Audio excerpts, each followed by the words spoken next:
បាទសូមជម្រាបសួរបាទសម្រាប់ពេលយប់បាទមុននឹងចូលសម្រាប់ក៏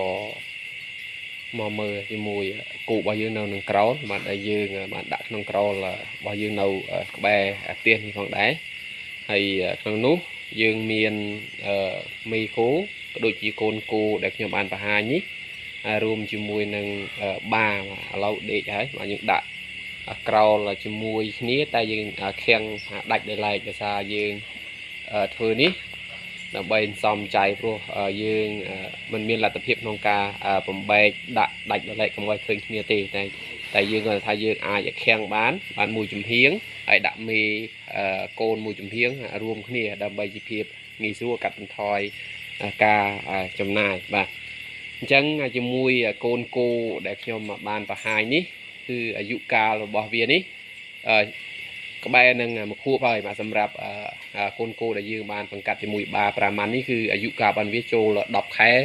ឬក៏ជាង10ខែហើយសម្រាប់មេមួយក្បាលនេះផងដែរអាយុកាលរបស់វានេះគឺមួយខួបជាងហើយបាទវាមិនជាធំឬក៏តូចណាស់ទេតែសម្រាប់គោប៉ុណ្ណឹងមេបាប៉ុណ្ណឹងគឺយើងអាចទទួលយកបានដែរព្រោះខ្ញុំឃើញវីដេអូខ្លះមានបងដែលជាគាត់ជាអ្នកលក់គាត់បង្ហាញគូរបស់គាត់ប៉ុណ្ណឹងគឺថាអាយុ7 8ខែតែ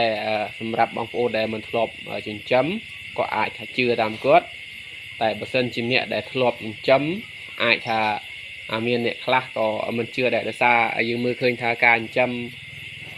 មេធំប៉ុណ្ណាក្តីឬក៏តូចប៉ុណ្ណាក្តីគឺយើងមើលទៅតាមទម្រង់នៅផែនរូបរាងអីយើងអាចកាក់ស្មានបានគឺខុសត្រូវគ្នាតិចតួចតែបើសិនជាបងប្អូនគោរបស់បងប្អូនដែលជាអ្នកលក់ធំលឿនក៏ចូលរួមត្រេកអរតែសម្រាប់ខ្ញុំនេះគឺខ្ញុំមេមិនជាធំអីប្រហែលទេដូចតែបង្ហាញអញ្ចឹងមកកដាលបាទមេមួយក្បាលនេះកម្ពស់1.50 ម៉ែត្របាទអញ្ចឹងកូនរបស់វានេះវាអាយុ8ខែបាទវាដេកខាងហ្នឹងបាទខ្ញុំនឹងបង្ហាញជូនសម្រាប់បងប្អូនដែលជាអ្នកចិញ្ចឹមទាំងអស់គ្នាឲ្យដឹងថាគូប៉ុណ្ណាអាយុប្រហែលកុំឲ្យមានបងប្អូនដែលជាឈ្មួញគាត់ចេះតែកុហក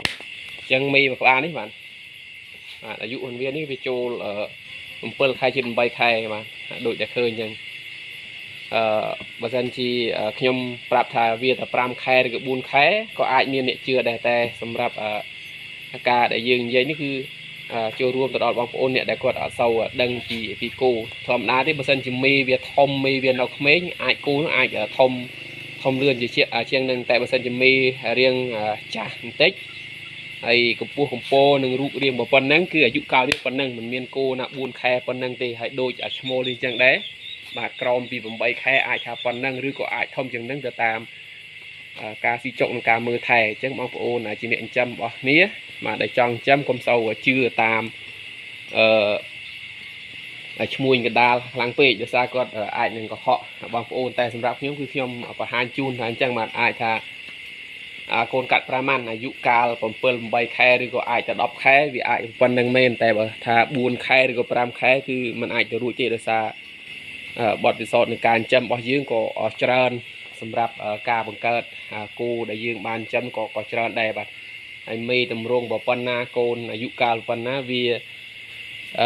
អាចថាមើលទៅសមគ្នាយើងអាចជឿតែបើសិនជាគូប៉ុណ្ណេះគេប្រាប់ថា4ខែក៏មិនអាចទៅរួចដែរបាទ4ខែ5ខែមិនអាចទៅរួចទេគូចាប់ពី8ខែទៅអាចបានប៉ុណ្ណឹង